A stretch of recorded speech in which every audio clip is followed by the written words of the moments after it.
The playoff field is set. That means we know who the 16 drivers are going to be, and that means I can make all the championship cases. We've already talked about 7 so far, I believe. I have a playlist of the ones I've already talked about in the playlist section on my channel, so you can go look at that, click on the playlist. It should be the top one.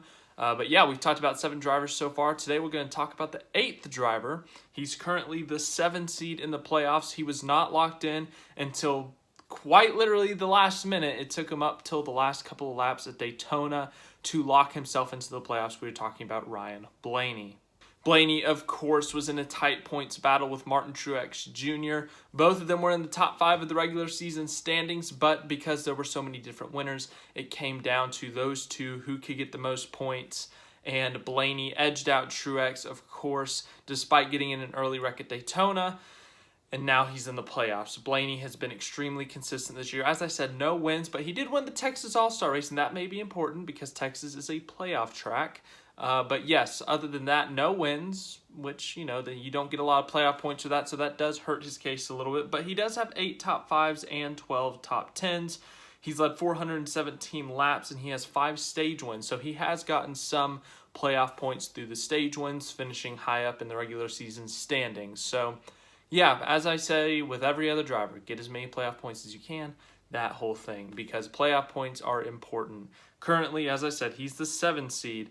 And sure, maybe a couple guys in front of him get eliminated because it's such a tight bubble and maybe they have some bad luck.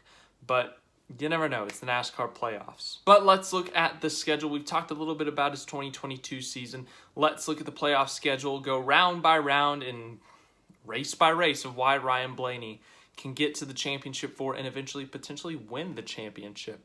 First round is Darlington, Kansas, and Bristol. Darlington is the most concerning race. Darlington has never really been a great track for Ryan Blaney. A couple years ago, I think it was 2020. Maybe it was I think it was 2020. He entered the round of 16 with a good amount of playoff points. He was having a really good season, but Darlington and Richmond were in there, and they were his worst tracks. He had bad performances at both tracks, and he got eliminated in the first round.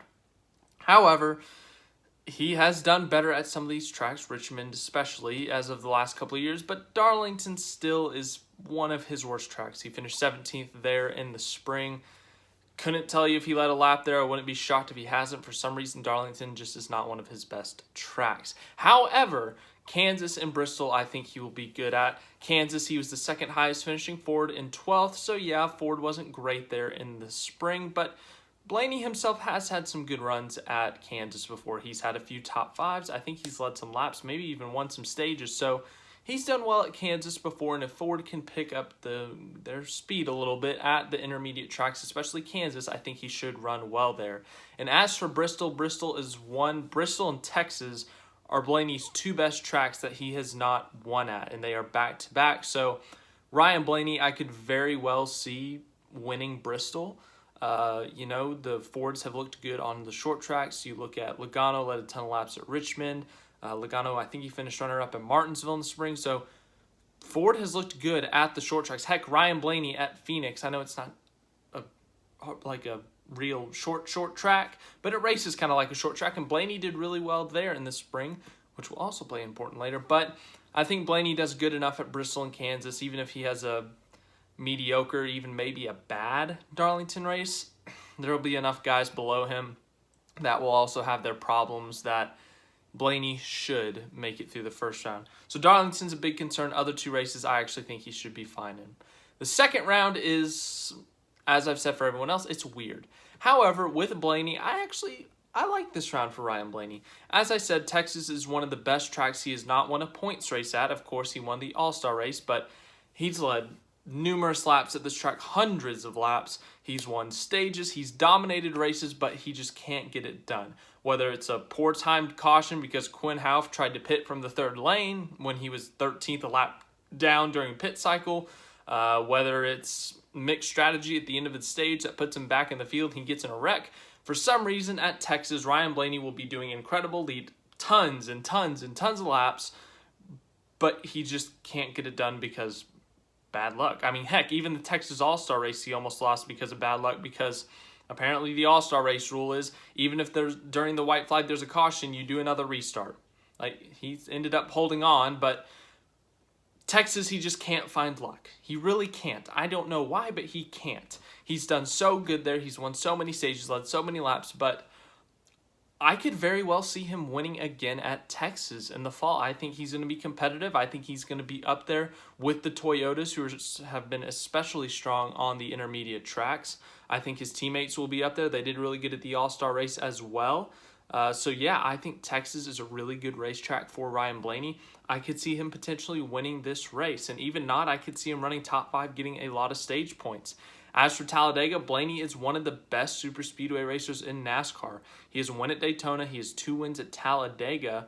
He's led a lot of laps at both of those tracks, so I could very well see him winning this one as well. Obviously, it's Talladega. It's unpredictable. He could get caught up in a wreck in the first stage like he did at Daytona, so you never know, obviously, and there may be people who have a bad Texas race, and they may think this is their best shot at winning, and they may go desperation mode, and we may see another 30-car pileup like we did at Daytona.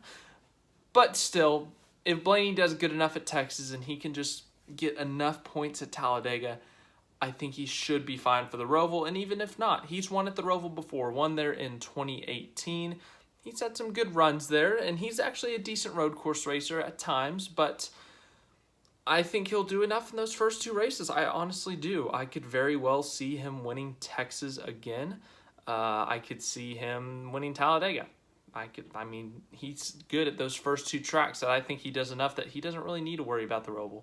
Sure, he doesn't have the playoff buffer that, Chase Elliott or Joey Logano has, but he's done good at those tracks before, and I think he could do good there once again to not even have to worry about the Roval that much, and if he does, it would be if he gets in a lap 1 crash. So, yeah, that second round I'm also not too concerned about, but Talladega obviously blows everything up. The third round, the round of 8 of the playoffs, is Las Vegas, Homestead, Miami, and Martinsville. Now, at this point, Blaney is going to be in a tight points battle, so as I said, get some playoff points. Go win Texas. Go win Bristol. Go win some stages to get yourself above some of these guys right in front of you. William Byron, Kyle Larson, some of those guys, you're going to have to get more points then, because it could be a close points battle. If Chase Elliott wins a race in this round of 8, if Joey Logano, they're supposed to make it, but then it's going to come down to, Blaney, Larson, Reddick, Harvick, some of those guys that are really close in points, and you got to outpoint those guys. So Vegas, Blaney's had some good runs before. I think he got in a crash in the spring, but he almost finished runner-up there. I think it was 2020. Him and Bowman were having a good battle there before caution came out. So he's had some good finishes there before. He's run good there before. Team Penske as a whole has run good there before. Brad Keselowski, when he was with Team Penske, he picked up 3 or 4 wins there. Logano has a couple wins there. So Team Penske, Ryan Blaney has run well at Las Vegas before. So I wouldn't be shocked. I think he could run top 10 there. As I said with Kansas, potentially top 10, but not one of his strongest tracks. And then Homestead, Miami has not been a great track for Blaney statistically. He only has 1 top 10, and it was a 3rd place finish in 2020. Other than that, his finishes 29th, 11th, 17th, 29th, 26th, and 17th. So, yeah, Blaney, Homestead, that's a big concern. His not great results there. As I said, just that's very concerning, and if he has a bad race there, he could be in a hole going into Martinsville. However, Martinsville has been a good track for Ryan Blaney. He's led a number of laps there. He's won stages there. He hasn't won there yet, but he's had top 5s, runner-ups. I think he finished runner-up in this race a couple years ago. So Ryan Blaney has been good at Martinsville before. Just like Bristol, he's led a lot of laps there. He's run up front there, top 5s, top 10s, but he hasn't gotten done yet. Ryan Blaney, it could be his first championship for this year. I think at the beginning of the season, I said he would make the championship for. He's been extremely consistent this season. He's been top 5 in points, outrunning a lot of guys that have been really good this year. And even though he doesn't have a win, I could very well see it happening. But in this situation, Vegas, I think he could very well get a top 10.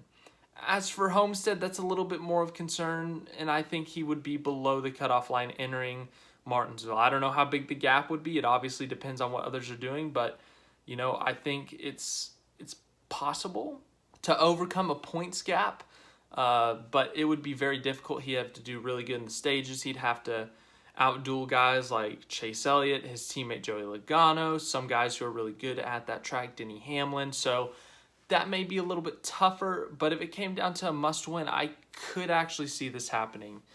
Blaney, as I said, he's been really good at Martinsville. I could see it happening. So in this round, I don't think it would be for sure a must-win at Martinsville, but it could be a big chunk of points that's very difficult to overcome that could make it a must-win at Martinsville, but I could see him winning at Martinsville. So that round of 8 is going to be a little bit trickier for sure, but if it came down to a must-win at Martinsville, I do think it's possible for him to get it done. And then as for Phoenix, if Blaney makes the championship 4, that's actually a pretty good situation for him. Ford won this race in the spring with Chase Briscoe, who led over 100 laps, and Blaney, he led over 140 laps in the spring. He looked really good as well, finished 4th in that race. Ryan Blaney, I don't know what it was, but they just looked really good at Phoenix in the spring. He's won poles at Phoenix before. He's had top 5 runs at Phoenix before. Phoenix is a decent track for Ryan Blaney. He hasn't had, like I was talking about with Martinsville, Bristol, and Texas, where he's done tons of laps on numerous occasions, just can't find the win. He hasn't done that a lot at Phoenix, but as I said, look at the spring, the one race with the next-gen car, and he did really, really good. Could it be redemption for Ryan Blaney in November at Phoenix? I don't know, but he's been extremely consistent this year. He's showed lots of speed at different types of tracks. If they get to that championship for a track that they ran really well at the spring, it could happen. And then obviously with this format, top 3 could wipe out. Blaney wins by default. I don't know. But anyways, to wrap this up, the championship case, obviously get the playoff points. You need them. You need to get some wins, get some playoff points however you can. First round, not too concerned about, and Darlington's the biggest question mark. Second round, also not too concerned about. Texas is a really good track for Blaney. Super speedways are good for him. If he can do enough there, he won't have to worry about the Roval. And then as for that third round, it could be a little bit more difficult, but Martinsville's a good track for Blaney he could potentially win at. As for Phoenix, he ran really well there in the spring, was up front contending for the win, led a ton of laps there, so it could happen. But that's the Ryan Blaney championship case. The Tyler Reddick championship case is next. That will be later this afternoon, early evening. But I have a schedule for this week for videos. I put it up in the community post. I don't know if that's going to go according to plan. News could happen. I don't know. Everything's a question mark. You never know. Kyle Busch could announce where he's going tomorrow and it throws everything off. Anyways, thanks for watching this video. I hope you enjoyed it. Make sure to leave a like on the video. All that fun stuff. Subscribe to the channel. All that fun stuff. This week's a busy week, but after this week, I'll try to figure something out to do for the 2,000 subscriber special, whether it's a live stream or something else. But yeah, we'll talk about it sometime in the future. I'll let you know. But thanks again for watching. Have a great rest of your day.